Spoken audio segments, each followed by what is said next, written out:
Welcome back to New Rockstars. I'm Jessica Clemons filling in for Eric Voss while he's out on paternity leave, and this is a breakdown of the trailer for Fallout, a new entry in the video game to series genre, which will hope to replicate the success of this year's Last of Us. I'm begging. Fallout is a series with enough nuclear explosions to make Christopher Nolan look like this. So kick back, relax, and munch radroach as we break down this trailer together. This video will contain spoilers for some of the Fallout games, so you've been warned. Also, you should have played the games by now. Let's get into it.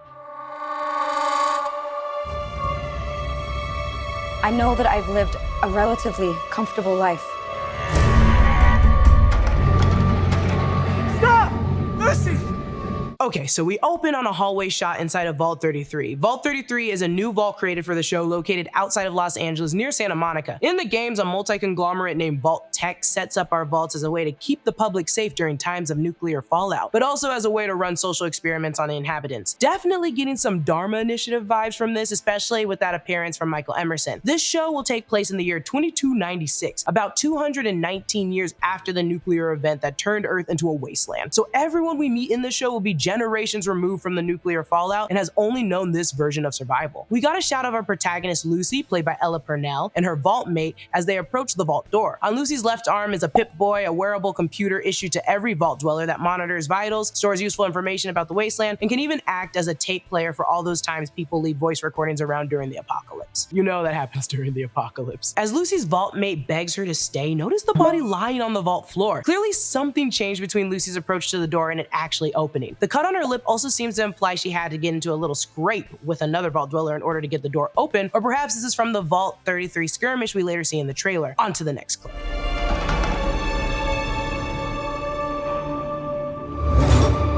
You need to go home. Vault dwellers are an endangered species. As Lucy exits the vault, I love the small details the production set out at the entrance. The skull and other human remains imply that some poor survivor likely tried to break into the vault, or at least camp near the entrance in hopes that one day they'd be let in. We see Santa Monica Pier, and the Fallout games have been set in SoCal, NoCal, Washington, D.C., New Vegas, and Boston. Curiously though, Santa Monica is a fake sand beach, so I'm wondering if the nuclear blast has anything to do with all the sand surrounding this part of Los Angeles. As Lucy continues to walk through the rubble, notice the bodies encased in ash similar to the bodies of the victims of Mount Vesuvius near Pompeii. And let's get on to the next clip. I do not think you would be willing to do what it takes to survive up here.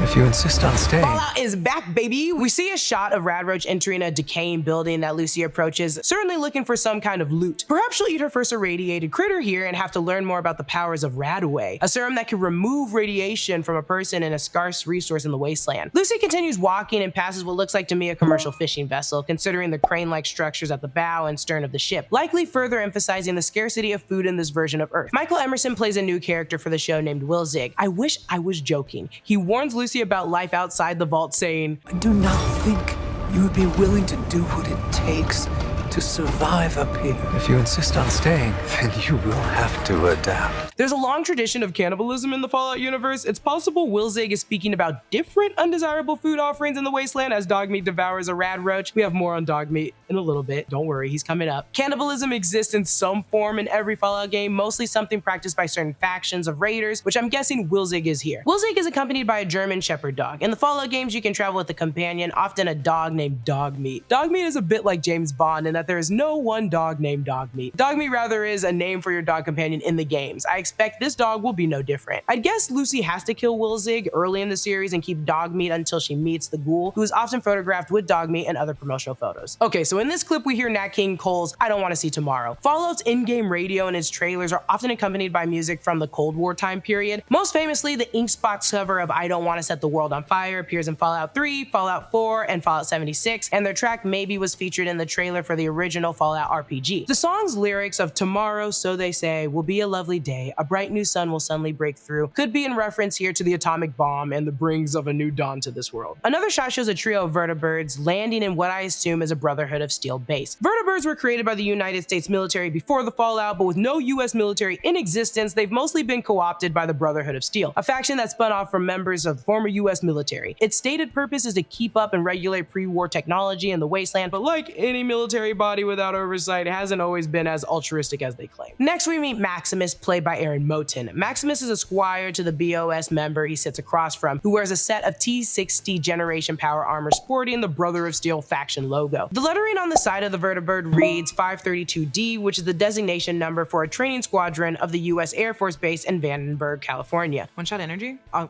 try one. And if it doesn't wake me up, I'm gonna be pissed. Oh, yeah.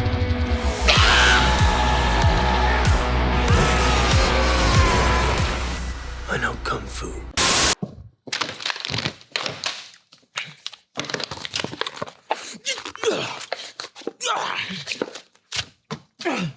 Okay, I'm gonna try the focus ones now.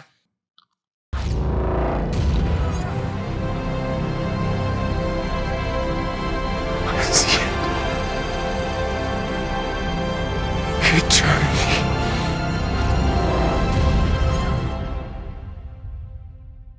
Okay, one shot is really all I need. I think they both clashed in me, and now I don't know where I'm at. Begin your transformation with one-shot energy today by going to oneshotenergy.com/newrockstars for 10% off your order. I am going crazy. I am an insane person. I have to go see a musical. I have to go sit in a theater. Oh my God. Okay, so in this section, another shot shows Dogmeat carrying a severed hand and a nod to the games in which you can have Dogmeat fetch certain items for you, including various body parts. We also see some blood splatter onto an old jukebox that's situated in a cornfield. This cornfield is actually not outside, as later in the trailer we see a new section of the vault where some other agriculture is being tended to. Seems like whatever prompts Lucy to leave Vault 33 might be due to the uprising in the community. We also get our glimpse of Zach Cherry's Vault Dweller character. You may recognize Zach from Spider-Man Homecoming, Shang-Chi, or most recently Severance on Apple TV+.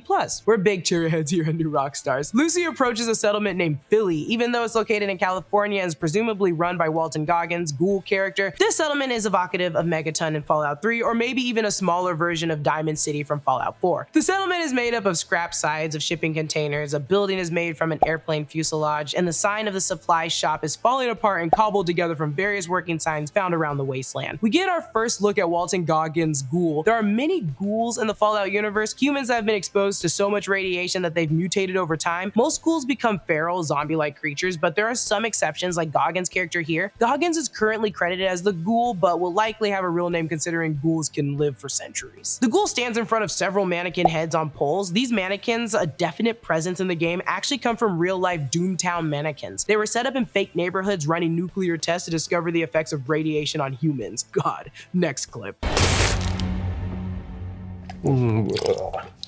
I grabbed a moldy one.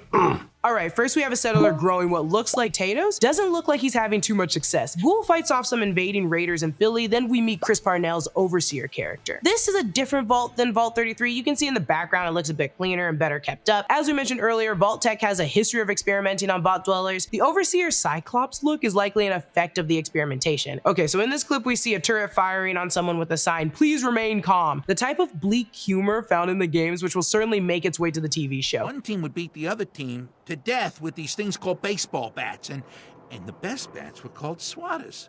True fact. Look, dumbass, that's not how baseball was played. The person running from the turret is wearing a lab coat and has Dogmeat on a leash, running through the snowy landscape. It's possible this is Wilzig in a flashback, as series showrunning Jonah Nolan has referred to Wilzig as a researcher in the past. Dairy Fresh is an ice cream manufacturer original to this show. In the foreground, a Mr. Handy robot, or perhaps its variation, Dr. Handy, wheels a Vault Dweller, possibly Lucy, on a gurney. We get our first look at Kyle MacLachlan's Overseer character, Hank. Hank is the Overseer in Vault 33 and Lucy's father. He also has a son named Norm, who will be played by Moises Arias. I'm so sorry if I butchered that. I think I got it. The shot is likely after Lucy decides to leave, trapping her father behind her. We see a Yao Guai take down someone in power armor. Yao Guai are mutated black bears named after fictional Chinese internment camps set up during Fallout's Great War. Yao Guai is Mandarin for demon or monster, and they are truly some of the most vicious beasts in the wasteland, perhaps second only to Deathclaws. Now we get one of the most curious shots in the trailer. A woman in a blazer runs away from what appears to be a campfire cooking station, carrying a mysterious case. In the distance is like an old house and some kind of bunker-esque structure. This doesn't look like any of the other houses we've seen so far in the trailer. Not sure what's going on here. If you have any thoughts, please leave a comment below. Let me know. We also get a look at a new creature that looks like a mix between an axolotl and a gulper from the Fallout games. Inside its mouth are these like finger-like appendages, and I hate them. It's horrible. I actually kind of like it. This better not awaken anything in me. Annabelle O'Hagan's character Steph takes shots during the same Vault 33 uprising with a fork in her eye. Ugh, Jesus. We also get a shot of another Brotherhood base with several vertibirds, including one that looks like it may have recently crashed. The big airship up there is reminiscent of the airship from Fallout 4. Also on the tarmac, there are what looks to be tails of some kind of bomb. Are the Brotherhood up to something? Are they preparing for a new war? Okay, and here we have a flashback to the year 2077 when the bombs began to drop. A non-mutated Walton Goggins hops into his horse with presumably his daughter as buildings fall in the background. Note that the color of their cowboy costumes is the same blue and gold as the vault jumpsuits given to the vault dwellers. In a wide shot, we see the two ride toward the blast with the Griffith Observatory in the foreground here. The largest bomb is a direct hit on downtown LA, which any Angelino will tell you nothing of value was lost. Absolutely not a single thing of value was lost. Not even me. We also see a Vault Tech billboard featuring Vault Boy that reads, "Prepare for the future." So what do we think of this trailer? Somehow it felt like incomplete without a war. War never changes, but I truly can't wait for this to drop April 12th. It looks so fun. Follow me on Instagram and Twitter, Lulu_Clemons. Follow New Rockstars. Subscribe to New Rockstars for more analysis of everything you love. Thanks for watching. Go watch this trailer again. It's magnificent. Bye.